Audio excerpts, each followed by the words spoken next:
obviamente el presidente de la República va a generar seguramente el decreto pertinente para la apertura de sesiones extraordinarias en la Cámara de Diputados de la Nación, y en consecuencia esto habilita que la Comisión de Juicio Político genere el proceso y la agenda correspondiente para el inicio del proceso.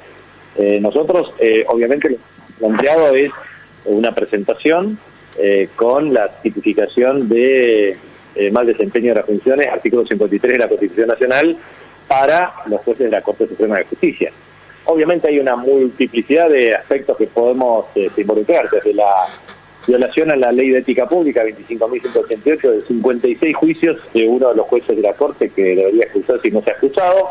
Segundo, el tema central de lo que se planteó desde el punto de vista del Consejo de la Magistratura. Después de 16 años, la Corte Suprema de Justicia declara la inconstitucionalidad de la ley, pone en vigencia una ley derogada que le permite al presidente de la Corte ser presidente del Consejo de la Magistratura, y en virtud de lo cual después para la constitución de la misma lo que hace es involucrarse o inmiscuirse en el tema del Senado y de la Cámara de Diputados con criterios diferentes desde el punto de vista de la representación. O sea, violó todo lo que podía violar. Y respecto al tema de la Ciudad Autónoma de Buenos Aires, el último fallo vergonzoso, 2,95%, le da sin ningún tipo de fundamento o sustento, planteando varias cosas. Primero, no suspende la aplicación de la normativa a través de una cautelar que pasó más de 2 años, le ordena al Poder Ejecutivo que liquide el Día de Banco de Nación de forma automática, le fija un criterio antojadizo del 2,95%, y la verdad dice que no nos perjudica a las provincias argentinas, pero sí, claro que nos perjudica. Yo voy a propósito de eso, publicar un artículo detallado para que vean con precisión una serie estadística de los últimos 20 años, cuál es el verdadero porcentaje que recibe la Ciudad Autónoma de Buenos Aires, porque más o menos uno, en valores actualizados del año 2022, reciben cerca de entre 5 a 6 billones con B, de pesos, entre subsidio al transporte público de pasajeros, subsidio a la energía en forma diferencial, tema de precio de combustible, asignación de recursos, asignación de... La verdad es que yo trato de no involucrarme en las decisiones de otros colegas, porque les respeto y comparto obviamente las reuniones correspondientes, pero yo sinceramente creo que la defensa del federalismo tiene que ser a ultranza, y hay que manifestarse contra la inequidad, y sobre todo porque esto tiene un proceso evolutivo. Cuando uno mira los antecedentes del régimen de coparticipación federal, uno puede tomar desde varias leyes. Estoy diciendo, desde el debate Terry Mantilla, de 1891 hasta 1935, pasando por las leyes 14.788, 390, 22, 21, todas las leyes que vos quieras. Pero ¿sabés qué? Eso no tiene sentido. Lo que sí tiene sentido es decir lo siguiente, que la ciudad de Buenos Aires adquiere cierta autonomía, pero no es provincia, en virtud del artículo 129 de la Constitución Nacional. Y la verdad es que no tiene municipios a cargo. Y la verdad es que, efectivamente, con un fallo antojadizo a través de una medida cautelar, están convalidando un proceso de mayor inequidad que las que ya existen. Entonces, te estoy diciendo una cosa que es dramática. Por un lado, se llevan no menos de 25 a 30% del total de recursos del presupuesto nacional todos los años. Y encima le vamos a dar más plata. Pero la verdad, y para aumentar la indignación, te diría, son 203 kilómetros cuadrados versus, por ejemplo, los míos, que son 99.633 kilómetros cuadrados. Segundo, tienen todas las cuadras pavimentadas, toda la red de gas, toda la red de fibra óptica, porque todos invierten ahí. Tienen la mayor cantidad de empleo formal, el mayor ingreso por habitante.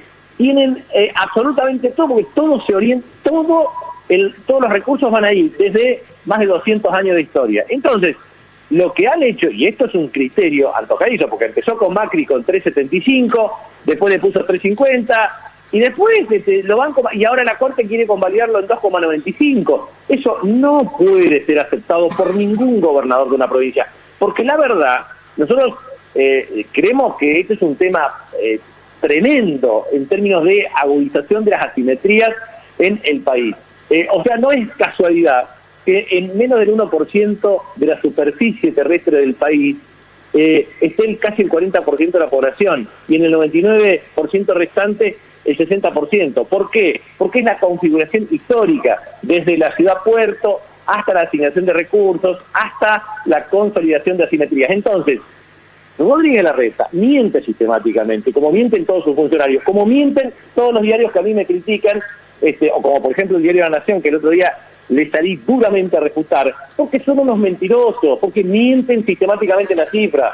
Y en ese contexto lo hacen precisamente para pretender convalidar esta exacción de recursos del presupuesto nacional para la Ciudad Autónoma de Buenos Aires. Pero por supuesto, pero aparte porque saben que están mintiendo descaradamente y aparte porque el sistema funciona de la siguiente manera. Esto es el golpe blando tradicional contra los gobiernos para desestabilizarlo. Lo hicieron en Perú, lo intentaron el domingo con Lula, lo van a seguir intentando todos los gobiernos. ¿Cómo hacen? Es muy práctico. No se desgastan sometiéndose a elecciones, que siempre mandan algunos esbirros de ellos, sino que el poder económico, junto al poder mediático concentrado, construyen sentido y compran el poder judicial. La verdad es, nosotros decimos, ¿por qué no hay una reforma en serio del Consejo de la Magistratura? ¿Por qué no hay limitación en el mandato de los jueces? ¿Por qué no hay una mayor integración de la Corte Suprema? Te digo lo siguiente que me parece es escandaloso. Si vos tomás los últimos 160 años de historia de la Corte Suprema de Justicia, a partir de la ley número 27, sancionada en 1862, recuerdo que la Constitución de 1853 y después reformada en 1860, en 1854 quizá pretendió conformar una Corte que nunca se constituyó. Antes la Constitución decía 9 miembros, en la Corte después lo plantearon por ley del Congreso. Todos saben que hubieron por lo menos 4 leyes importantes, la ley 27 con 5 miembros, la ley 15.271 con 7, los 9 miembros de la ley 23.734 con Menem y Néstor Kirchner con la ley 26.183 de 5 miembros. Entonces, la conformación de los miembros, y uno puede comparar con el resto de los países, pero la verdad es que en 160 años, 11 provincias argentinas fueron ignoradas en la representación de la Corte Suprema de Justicia. Y hasta el año 2005, solo 3 mujeres, o sea, prácticamente el 98-99% fueron varones, o sea, una Corte misógina, centralista, una Corte que tiene efectivamente 113 jueces aproximadamente que están involucrados en el tema, de los cuales todos provenientes desde Cava, Buenos Aires, etcétera, y Santa Fe el 75%. Entonces, la verdad que yo lo que quiero transmitir con esto es, me preocupa que se omita decir lo siguiente: durante la gestión de Macri se designaron 211 jueces, fiscales y defensores para la justicia federal y nacional. El número es 3 veces mayor a los realizados durante el año 2011 y 2015. Entonces, lo que quiero transmitir es que ellos manipulan vergonzosa y descaradamente la justicia. La justicia es macrista, es de Juntos por el Cambio. No hay parcialidad judicial. No hay imparcialidad judicial, hay parcialidad judicial. Eso significa que ellos realmente han cooptado el Poder Judicial con una clara orientación política. Entonces, la República Argentina no tiene justicia independiente, no tiene justicia autónoma. Pero por supuesto, lo hacen porque naturalmente que la Corte es extremadamente parcial. Escuchame una cosa, ¿cómo vas a tener 4 miembros de la Corte y te bloquean siempre la posibilidad de designar miembros de la Corte a través de un procedimiento transparente? Lo hacen porque han cooptado el poder y aparte no es casualidad. Acá vamos a hacer lectura política.